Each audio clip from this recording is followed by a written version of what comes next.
네, 안녕하세요. 반갑습니다. 12월 12일 프리마켓 뉴욕. 네, 저는 김태형이고요. 저는 최부아입니다. 네, 오늘 일단은 먼저 현재 시장 분위기 조금 짚어보고 넘어가도록 하겠습니다. 현재 S&P 500 같은 경우에는 0.15% 정도 살짝 하락하는 모습을 보이고 있고 러셀 2000 0.23% 상승하면서 계속해서 랠리를 이어갈 모습을 보이고 있다. 그리고는 유로스톡스가 현재 0.5% 정도 상승하는 모습이고요. 그리고는 지금 원자재도 조금 전해주실 수 있을까요? 네, 은가격이 일단은 64달러를 돌파하면서 3거래일째 역대 최고가를 경신을 하고 있고요. 금가격도 4,350달러를 웃돌면서 신고가 부근에서 움직이고 있습니다.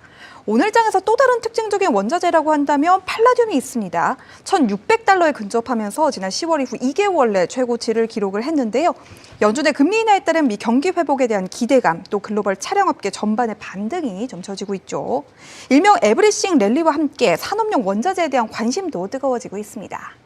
네, 그래서 오늘은 저희가 지금 현재 상황에서 브로드컴 얘기도 많이 궁금해 하실 거고, 그리고는 오라클, 엔비디아 이런 쪽도 많이 궁금해 하시겠지만, 제가 방송 전에 정말 존경하는 분인데 이분과 이제 저희가 방송을 어떻게 할까에 대해서 이야기를 좀 나눠봤는데 저도 눈이 번쩍 뜨이는 이야기가 너무 많기 때문에 급하게 바로 모셔서 이야기 들으면서 시장 상황도 점검해 보도록 하겠습니다.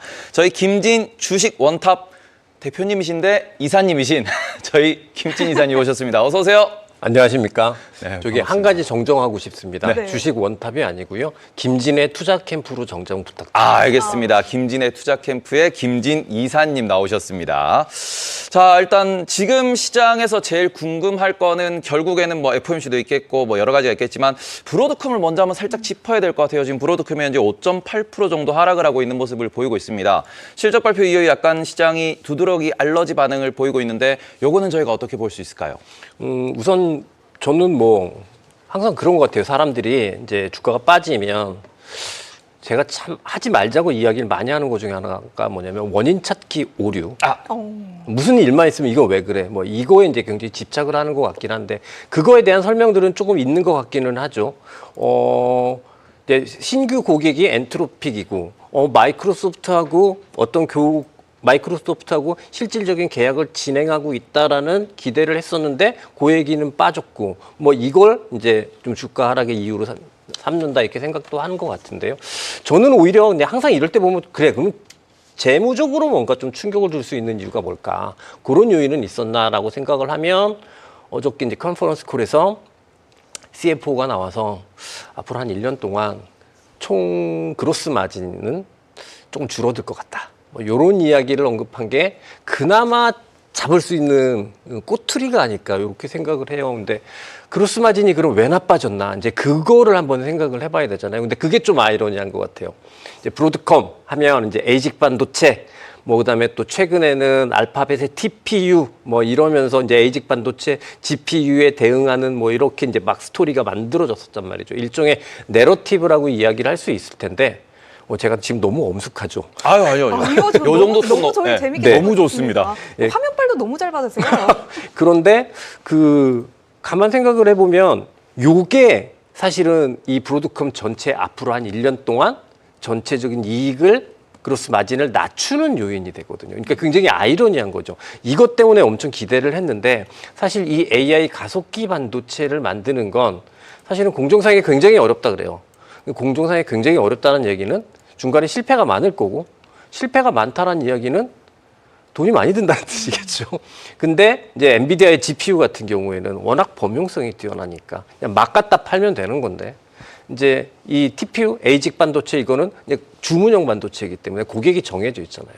그러니까 개발하는 데 드는 코스트는 굉장히 많이 들고 근데 반대로 이게 갖다 파는 거의 수량은 좀 제한적이고 이러니까 원래 이 회사가 가지고 있었던 네트워크 반도체나 기본적인 반도체의 이익률보다 조금 오히려 하향하는 그게 이제 조금 아이러니성인 것 같고 이게 지금 주가의 발목을 좀 잡고 있는 것 같기는 한데요.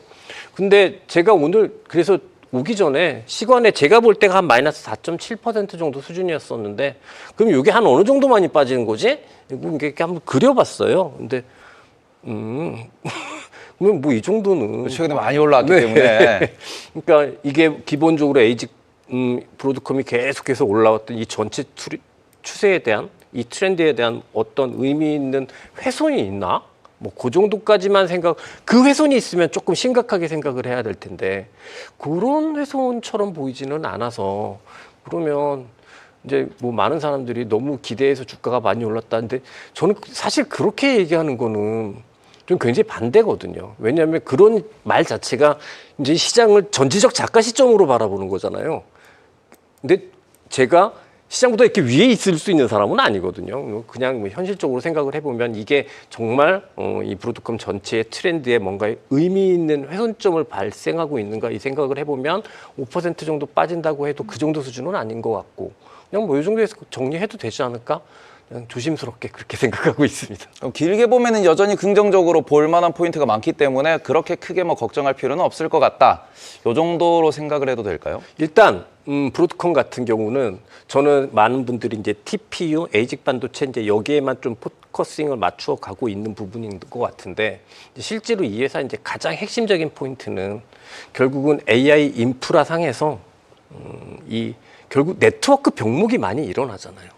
근데 이 네트워크 병목을 해결해주는 네트워크 시스템 반도체를 만드는 게 가장 핵심적인 일이라고 생각을 하는데 요거는 제 기준에서는 당분간 장사가 안 될 이유는 없거든요.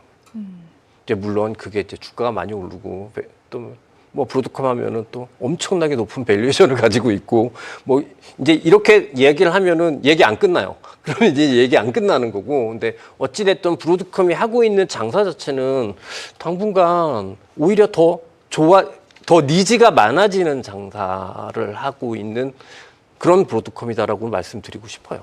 이 브로드컴이 그런데 이 AI 매출이 뭐 메타나 구글과 같은 일부 5개사에만 좀 제한이 되어 있다. 네. 이런 지적도 좀 나오고 있는데 우리가 여기에 대해서도 우려를 좀 해봐야 될까요? 근데 저는 그런 것 같아요. 이것도 사실은 이제 장사가 더 잘 될 포인트 중에 하나다. 이후에 오히려. 왜 네. 그렇게 생각하냐면 결국은 AI 데이터 센터를 만드는 거 그거 아무나 만드는 거 아니거든요. 이 AI 인프라 자체를 만드는 건 아무나 만드는 거 아닌데 그 안에서의 네트워크 시스템을 네트워크 데이터의 병목 없이 이렇게 만들어낼 수 있는 시스템. 그러니까 이렇게 이해를 해주셨으면 좋겠어요. 오히려 브로드컴은 네트워크 시스템의 파운드리 같은 회사다. 그러니까 알파벳이나 아마존이나 뭐 마이크로소프트 같은 회사가 네트워크에 대한 일본적인 AI 데이터 센터에 대한 설계도를 만든다고 한다면 그 설계도를 브로드컴한테 줘서 그럼 그 안에서 가장 필요한 칩들을 개발해서 갖다 붙여서 시스템을 어떻게 만드는지를 총괄적으로 책임져 주는 회사는 브로드컴이거든요. 이제 그 측면에서 보면 제가 왜 말씀드리냐면 빅테크에만 한정되어 있는 게 아니라 이후에도 또 오늘 좀 말씀드리고 싶었던 부분인데 사실은 네오 클라우드라고 해서 이제는 우리나라도 GPU 26만 장, 그러니까 사람들이 우리나라 GPU 26만 장 샀다 거기에 포커스를 맞추는데 그 얘기는 뭐냐면 우리나라가 그냥 공짜로 받은 게 아니니까. 그럼 결국 우리나라도 이제 AI 인프라를 짓는 나라라는 거잖아요. 네오 클라우드가 사실은 그런 개념이니까. 그러면 계속해서 미국에만 집중되어 있던 AI 인프라가 오히려 이제 글로벌해지는 포인트가 있는데 뭐 정작 뭐 이건 단정할 수는 없지만 우리나라에 지금 울산에 계속해서 SK가 이제 데이터 센터를 크게 짓는다고 하는데 그거의 네트워크 시스템을 우리나라에서 할 수 있을까? 거기에 들어오는 건 뭐 아리스타에서 곧 있을 것이고 네. 여러 미국 기업들이 있겠죠. 예. 근데 결국 아리스타 네트워크나 시스코의 그 이더넷 스위치 같은 것도 결국은 브로드컴이 만든 칩을 가지고 만드는 스위치란 말이죠. 그 측면에서 생각을 해보면 그냥 조심스럽습니다. 이렇게 막 얘기해놓고선 근데 좀 조심스러운데요. 이게 항상 제 결론이긴 한데 그래서 좀 장사는 잘 될 것 같다라는 생각은 하고 있죠. 그리고 그 부분에서 지금 한국에도 이게 데이터 센터를 짓게 된다라는 말씀을 해주셨는데 최근에 뉴스를 보다 보니까 캐나다에도 짓겠다, 그리고는 유럽에도 짓겠다, 그리고 호주에도 짓겠다 이런 얘기가 나오는데 거기에 핵심이 계속 나오는 게 전력에 대한 이야기가 나오고 그러다 보니까 이번 주에는 뉴스가 나온 것 중에 이제 아직까지는 실험 단계라고는 하지만 우주로 보내겠다. 네. 우주로 날려서 거기다가 이제 전력 인프라와 같이 해서 데이터 센터를 짓는 게 어떻겠냐라는 실험적인 얘기까지도 나오고 있는데 그러면은 그런 부분에서 지금 AI 데이터 센터가 확장되는 것도 중요하고 계속 이제 성장하는 것도 그런데 그럼 전력 쪽도 같이 계속 좋게 볼 수 있겠네요.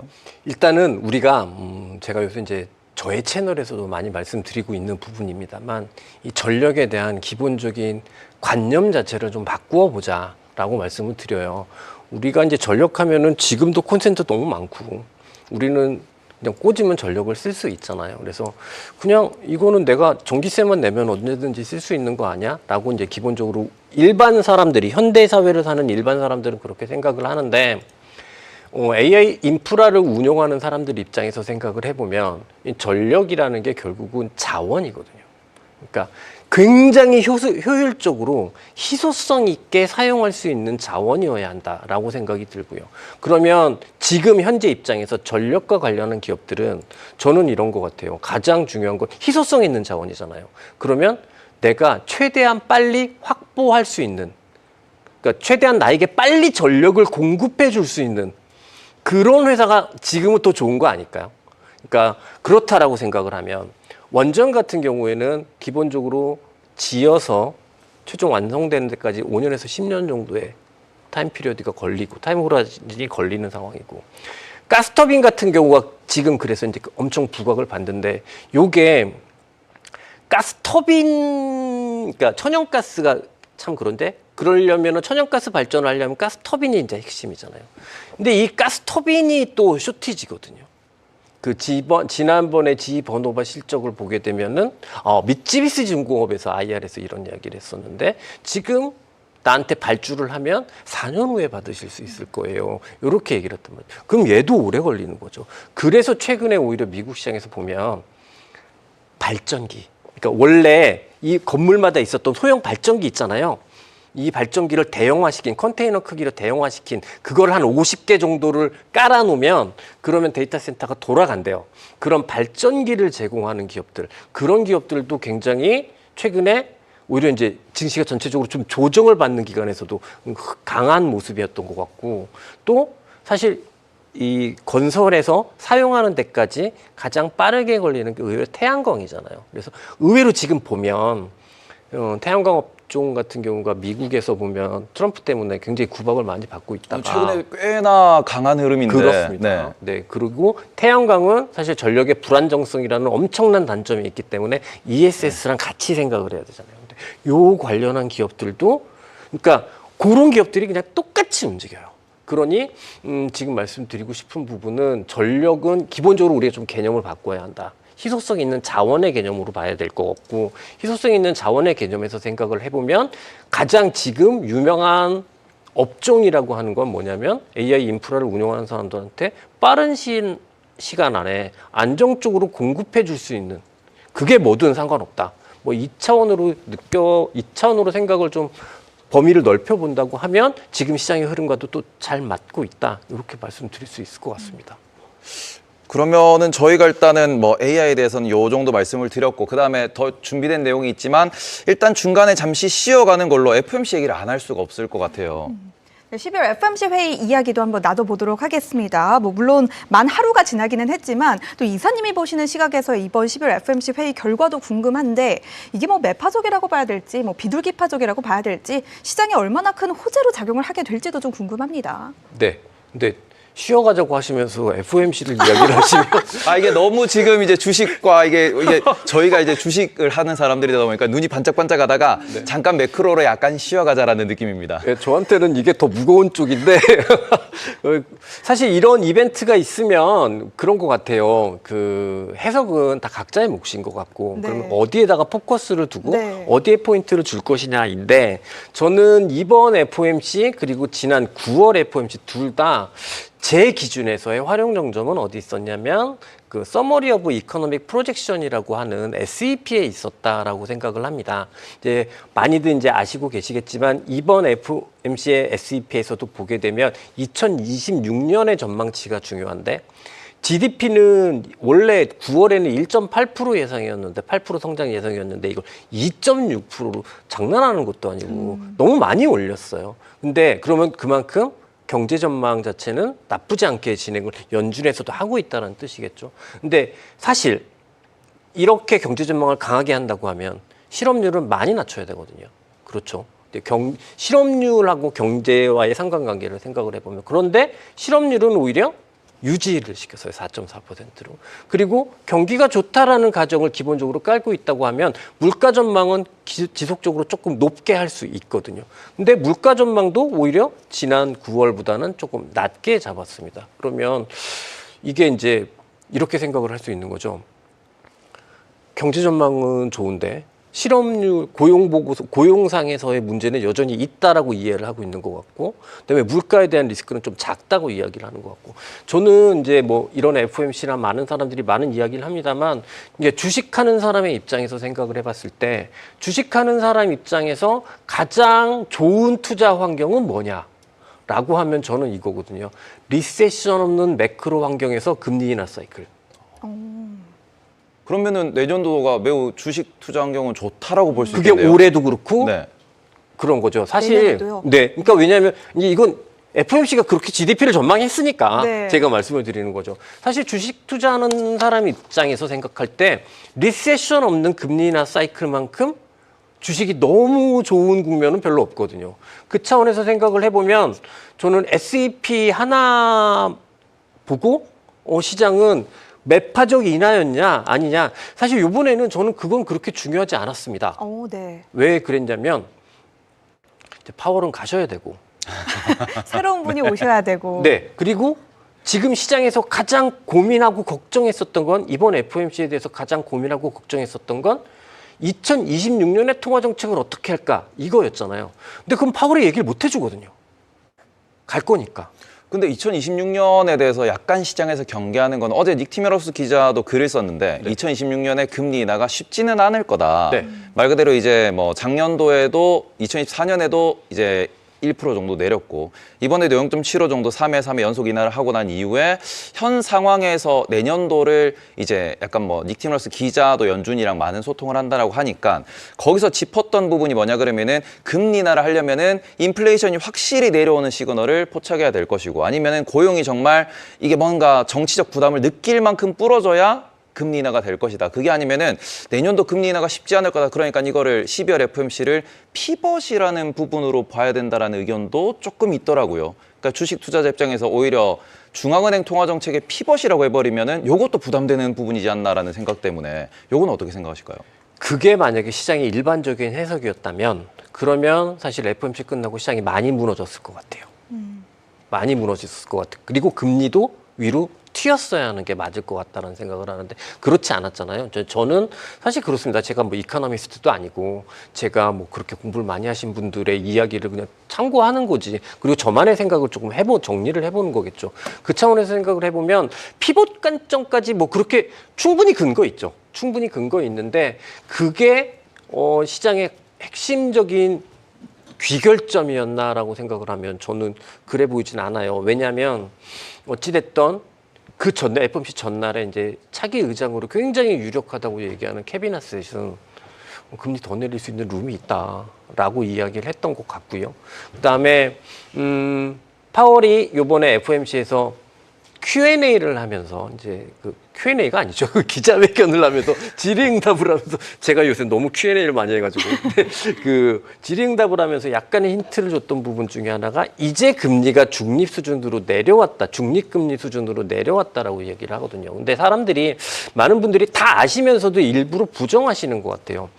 사실 긴축적인 통화 정책이라고 하면 이 중립금리라는 거 사실은 없는 거거든요. 측정도 안 되는 거고, 대충 우린 겐또 때린다고 하죠.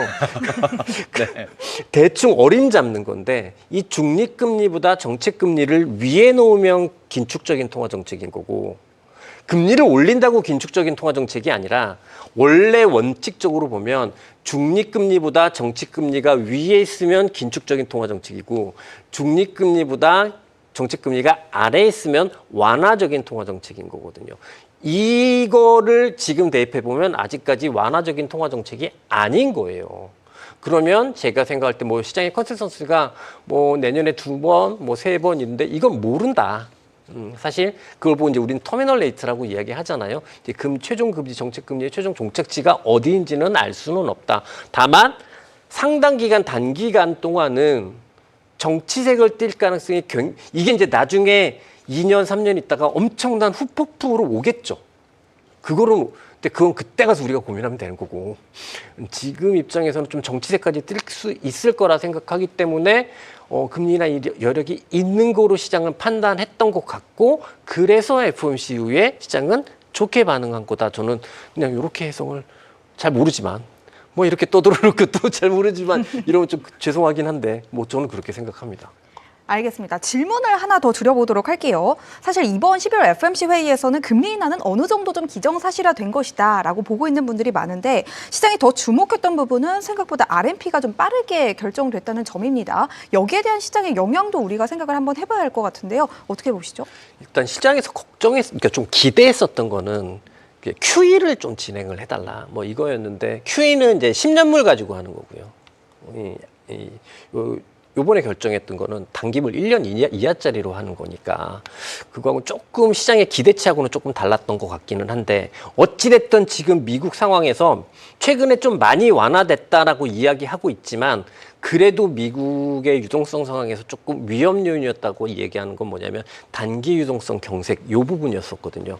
근데 이게 지금 세금 걷는 시즌하고 또 맞물리면서 연말에 단기 유동성 에 대한 경색 가능성이 좀 더 있다고 생각을 하니까 요 결정을 해준 것 같은데요. 이것 때문에 이제 실제로 단기금리를 또 시중금리가 안정을 찾았으니까 뭐 시장 입장에서는 뭐 이렇게 좋다라고 생각할 수 있을 것 같은데 이거를 또 이제 우리가 QE로 좀 착각할 필요는 없을 것 같고 이건 굉장히 릴렉스한 규모인 것 같고요.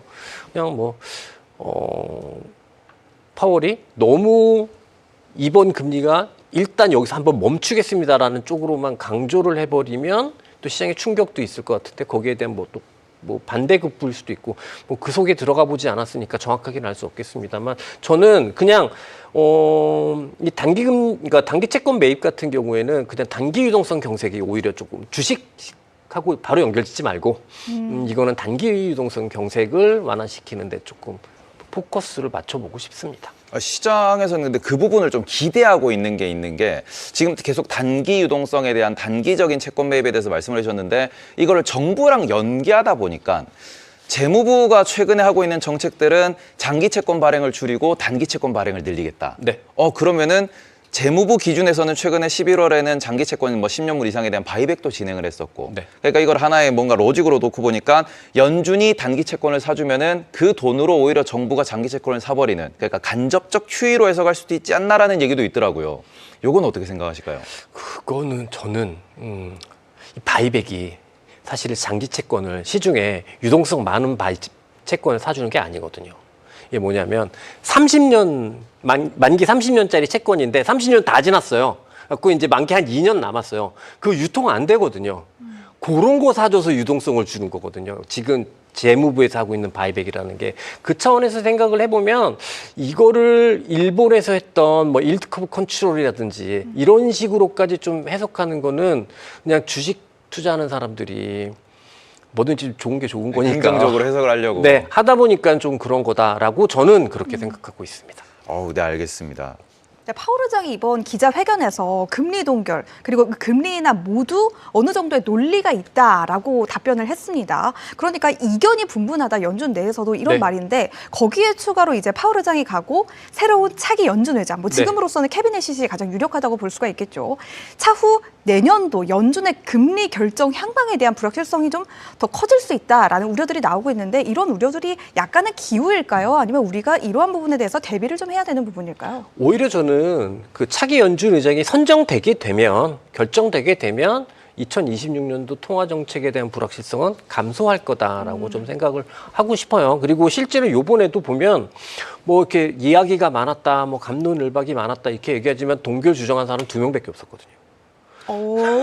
근데 네. 그 동결 주장한 사람 결국은 걱정했던 게 3명, 4명 이거 아니야? 그래서 동결 인하 못하는 거 아니야? 이거 했었는데 동결 주장한 사람 2명밖에 없었기 근데 때문에 파월 의장이 약간 너희 둘만 찍어라고 이렇게 한 건 없을까요? 모르죠 그거를. 그건 알 수 없는데 어찌됐든 그래도 걱정했던 것보다는 동결 인하 주장이 2명밖에 없었던 것 같고 그다음에 저는 제가 생각할 때 예전처럼 그 행정부와 여기에서 굉장히 독립적으로 그런 연준은 이제는 아니거든요, 사실은.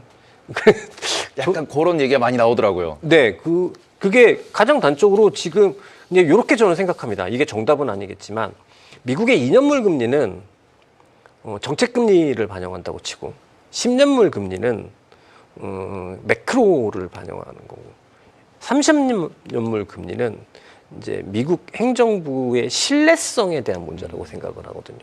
근데 미국 그러니까 시스템에 대한 신뢰성이라고 생각을 하거든요. 근데 30년 금리가 잘 안 내려가요. 10년물이랑 30년물도 차이가 꽤 큰 상황이라. 네. 그거는 이제 중앙은행의 독립성도 훼손되고 그런 소위 얘기하는 자본주의의 맹하라고 하는 미국에 대한 신뢰성의 저하로 볼 수 있겠죠. 그래서 우리는 30년은 조금 이제 내년도에 잘 봐야 될 것 같아요. 계속해서 30년 금리가 위쪽으로 올라가면서 이렇게 되면은 시장에 결국은 궁극적으로 굉장히 안 좋은 영향을 줄 수도 있을 것 같다. 이렇게 생각을 합니다. 알겠습니다. 그러면은 일단 저희가 그쵸 매크로에 대한 얘기도 들어봤는데 다시 돌아가서 또 주식 얘기를 해야죠. 일단은 구글에 대해서 되게 어찌 보면은 최근에 뭐 채널에 영상도 많이 올리셨고 그다음에 구글에 대해서도 지금 시장의 관심도 매우 높습니다. 근데 어제 또 챗 GPT 같은 경우에도 5.1을 발표를 하면서 뭔가 계속해서 전쟁이 일어나는 그런 모습들을 보이고 있는데 요 구글에 대해서 아까 전에도 뭐 전력에 대한 그런 자원 이런 것도 얘기해 주셨는데 뭐 효율성에 대해서도 조금 이렇게 말씀해 주실 내용이 있다고 들어가지고요. 네. 저는 오늘 이제 이 말씀이 제일 중요한 포인트지 않나 싶었고요. 제미나이 3.0이 훌륭한 퍼포먼스를 보이는 AI 모델이다 아니다. 이건 저는 그렇게 중요하지 않았습니다. 왜냐하면은 새로 나온 모델은 항상 1등 해요.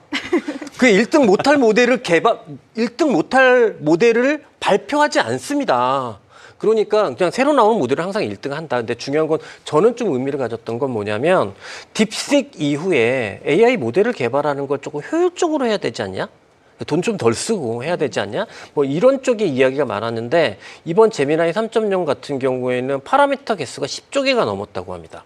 이게 뭐냐면 결국은 똑똑한 AI를 만들려면 파라미터를 많이 늘리고 돈을 많이 쓰면 그럼 되는 거야. 이제 이렇게 생각을 하거든요. 이게 결론 지을 수 있거든요. 근데 이번 오픈AI의 챗 GPT 5.2도 결국은 스케일 법칙에서 만들어진 겁니다. 그런데 그러면 스케일 법칙을 하는 기업하고 스케일 법칙을 하지 못하는 기업이 저는 구분돼야 된다고 생각을 하거든요. 근데 저는 이게 바로 전력 효율성인 것 같아요.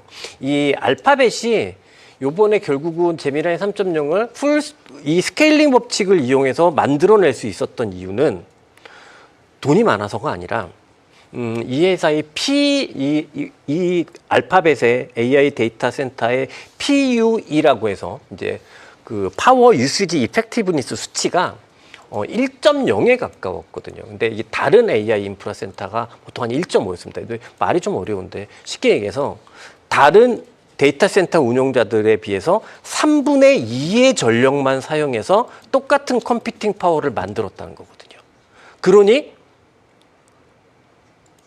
파라미터를 많이 늘릴 수 있었던 거죠. 나는 전력을 효율적으로 쓰고 있으니까. 그만큼 이제 그 전력을 효율적으로 쓰는 게 굉장히 중요한 포인트였던 것 같고, 저는 이거 자체가 결국은 AI 생태계에 굉장히 이제 유의미한 화두를 던진 거다라고 생각이 들어요. 그래서 앞서 오늘 이제 우리 테이블님께도 김태웅님 앵커님께도 아까 말씀드렸던 부분이 이 전력이라는 개념을 조금 다르게 희소성 있는 자원으로 봐야 된다 이렇게 말씀드렸던 부분이 있는 거고요. 최근에 보면 미국의 모든 주식들 중에서 가장 센 주식들이 따지고 보면 우리가 너무나 많이 하는 AI 인프라 하드웨어 주식이 아니라 그거보다 조금 한 단계 아래에 있는 AI 하드웨어 인프라 주식들이 제일 센데, 근데 이 회사들의 다 공통점이 뭘까 이렇게 생각을 해보면 결국은 AI 인프라에서 전력을 효율화시키는데 이제 그거에 가장 많이 이제 적용되는 기업이라고 할 수 있겠죠. 예를 들면 최근에 미국 주식 중에 제일 센 거 중에 하나가 이제 루멘텀 막 이런 회사잖아요. 코헤런스 뭐 이런 거잖아요. 이런 회사도 광통신이 다 결국은 전력을 효율화시키는데 이제 포커스가 맞춰지는 것 같고, 앞서 말씀드린 전력 발전기 관련해서도 큐민스나 캐터필라가 고가를 내는 이유도 연결이 되는 부분인 것 같고요. 그다음에 이런 것들이 이제 전력의 효율이 결국은 이게 이제 핫한 테마인 것 같아서 우리나라의 삼성전기가 강한 이유도 이 부분하고 그냥 그대로 연결 지을 수 있을 것 같아서 저 혼자 이건 글로벌한 핫한 테마다 저 혼자 이제 엄청 막 우기면서 글로벌 핫한 테마야 막 이렇게 말씀드리고 있고, 대신에 이거는 결국은 이제 투자를 바라보는 기본적인 관점에 있어서는 일종의 어떤 그 가이드라인을 가지고 투자를 하는 일종의 무기가 될 수 있는 거잖아요. 이제 그 점에서 오늘 또 이렇게 처음 나왔는데 한번 말씀을 드려보고 싶었습니다.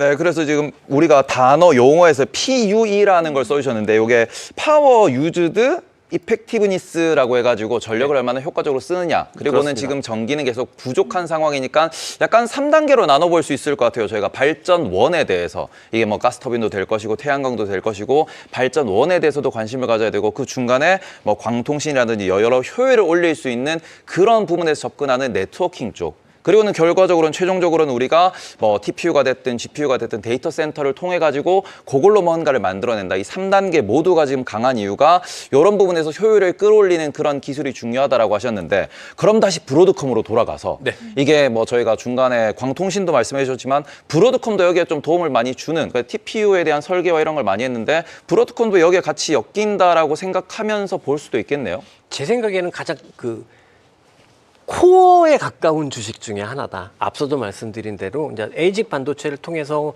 뭐 TPU를 만들거나 XPU를 만들거나 이런 것도 중요한 부분이겠습니다만, 궁극적으로 브로드컴이 가지고 있는 가장 최고의 장점은 이 네트워크 시스템 자체를 설계할 수 있는 거고, 이 네트워크 시스템 자체를 효율적으로 설계한다라는 것이 결국은 전기세를 아끼는 거거든요. 데이터 병목을 줄이는 게 전력을 낭비하지 않고 사용하는 거고, 그러면 그게 전기세를 아끼는 거고, 그게 이제 데이터 센터 인프라 입장에서 보면은 완벽한 경쟁력이기 때문에 저는 브로드컴도 앞서 말씀드린 이 AI 인프라 효율성, 전력 효율성 이 관점에서 생각을 해보면 오히려 이렇게 곁다리에 있는 주식이 아니라 굉장히 좀 가운데 있는 주식이다, 이렇게 말씀드리고 싶습니다. 브로드컴의 실적에 대해서는 또 어떻게 보면 또 긍정적인 차원으로 말씀해 주셨는데, 저는 이번에 오라클의 실적에 대해서 한번 좀 여쭤보고 싶습니다. 당연히 악재라면 악재겠죠. 이 시장 전반의 가장 큰 악재가 AI에 대한 투심이 흔들리는 것이다라는 차원에서 본다면 사실 오라클의 쇼크가 시장 전체의 악재가 된 것 같지는 않다라는 평가들도 나오고 있습니다. 우리가 오라클이라는 기업에 대해서는 어떤 차원으로 좀 다가가 봐야 될까요? 사실 지금 시장 전체의 사이클이 결국은 AI 투자가 진행되면서 만들어지고 있는 사이클이잖아요. 그런 과정에서 일종의 AI 인프라 투자를 진행하는 기업에서 뭔가 문제가 발생한다고 하면 이거는 요 내러티브만 생각을 하면 엄청 악재죠. 시장을 종료시킬 수 있을 만한 악재인데, 근데 그게 10월 말 11월 달에 시장의 조정으로 일단 진행이 된 것 같고, 이제는 오라클 하나만의 문제인 것 같아요. 시장도 그렇게 반응하는 것 같고, 그 이유가 뭐냐라고 말씀을 드리면 아까도 말씀드렸듯이 네오클라우드라고 해서 글로벌하게 이제 미국만의 투자가 핵심은 아니기 때문에, 그러기 때문에 오라클 하나로만 지금 취해지고 있는 것 같고요.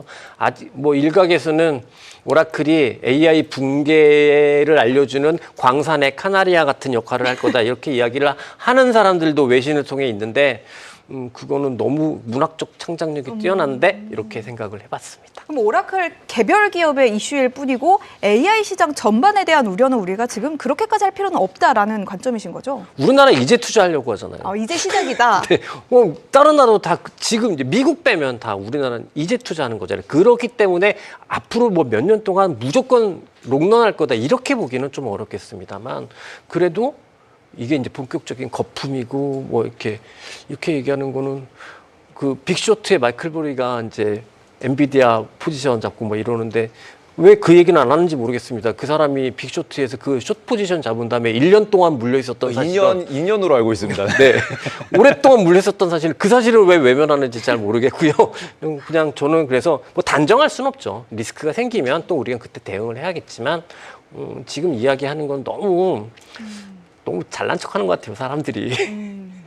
그러면은 일단 저희가 실적에 대해서 이야기를 하고 있는데 요거까지는 여쭤봐야 될 것 같습니다. 다음 주에 마이크론의 실적이 나옵니다. 네. 그리고 최근에 뭐 국내 해외 다 불문하고 메모리 반도체에 대한 슈퍼사이클 얘기가 엄청나게 많이 나오고 있고, 이런 부분에 있어가지고 메모리 같은 경우에도 데이터 센터의 핵심이다 보니까 HBM을 포함한 메모리 시장 전반에 대해서 아주 긍정적인 뷰가 많은데, 요것도 저희가 뭐 같이 가는 부분으로 생각해도 되는 걸까요? 메모리 반도체가 저는 우리나라에 해당하는 MLCC와 함께 데이터 센터 인프라의 테마에 해당하는 종목이다, 이렇게 생각을 해요. 다만 그거는 있는 것 같습니다. 메모리 반도체 같은 경우가 우리나라 투자자들이 많이 좀 가지고 있는 오류 중에 하나인데요. AI 투자하는데 우리나라 주식에서만 투자를 한다고 하면 우리나라에서 메모리 빼놓고는 옵션이 없거든요. 선택지가 없어요. 그러니까 너무 낙관적이에요. 근데 메모리 반도체 같은 경우가 9월 랠리에서는 실제로 글로벌하게 가장 센 섹터였거든요. 그러면 이후에 좀 상대적으로는 약해질 수도 있겠죠. 그런데 그게 이제 그 주가 흐름이 조금 둔해질 수도 있을 거고. 근데 뭐 지금은 이제 프리마켓 뉴욕 시간입니다만 우리나라 투자자 입장에서 보면 야, 내가 여기서 AI 랠리인데 삼성전자 하이닉스가 안 가면 나는 뭘 사야 돼? 그러니까 그럼 뭘 사야 돼라고 생각하고 냉정하게 받아들여지는 게 아니라 그러니까 삼성전자 하이닉스는 갈 거야로 이렇게 맹목적으로 받아들이는 그 포인트만 좀 조심할 필요가 있지 않나 이렇게 생각하고 있습니다. 국내 얘기가 살짝 나와서 그런데 이게 전력기기 쪽도 쇼티지란 얘기가 있긴 있거든요. 네. 국내 기준에서 변압기라고 많이 표현을 하는데 근데 앞서서도 뭐 전력 효율성에 대해서도 많이 말씀을 해주셔가지고 그런 부분에서는 국내 그쪽도 좀 볼만한 시장이지 않을까요? 지금 그거에 대한 반응은 우선적으로 있었던 것 같기는 한데요. 왜냐하면 그 여기서 또 쇼티지 부분에서 결국은 미국이라는 게 이제 전력 그리드를 통해서 전력을 배분하는 거잖아요. 근데 이 그리드망 자체가 노후화되어 있는데 이게 교체되려면 걸리는 시간이 여기가 또 오래 걸린단 말이죠. 그래서 지금 미국의 AI 데이터 센터들은 그 옆에다가 그냥 아예 자체적인 네. 발전기를 짓는 거잖아요. 발전소를 짓는 거잖아요. 그런데 지금 우리나라에 있는 전력기기 송전반 배전반은 요 그리드를 수정해 주는 거니까 사실은 타임 호라이즌으로 생각을 하면 좀 뒤쪽에 있는 거죠. 그러니까 그러니까 지금 많이 반영해서 너무 주가도 좋기는 했었습니다만 또 냉정할 부분은 냉정해야 한다고. 사실 지금 이 송전반, 배전반들이 교체되는 게 막 진행되고 있는데 이게 지금 단기에 가장 돈이 많이 투여되는 쪽이냐라고 보면 그건 아닐 수도 있다라는 말씀을 드리고 싶어요. 더 짧은 전력원에 대해서 관심을 가져야 될 수도 있겠다. 네.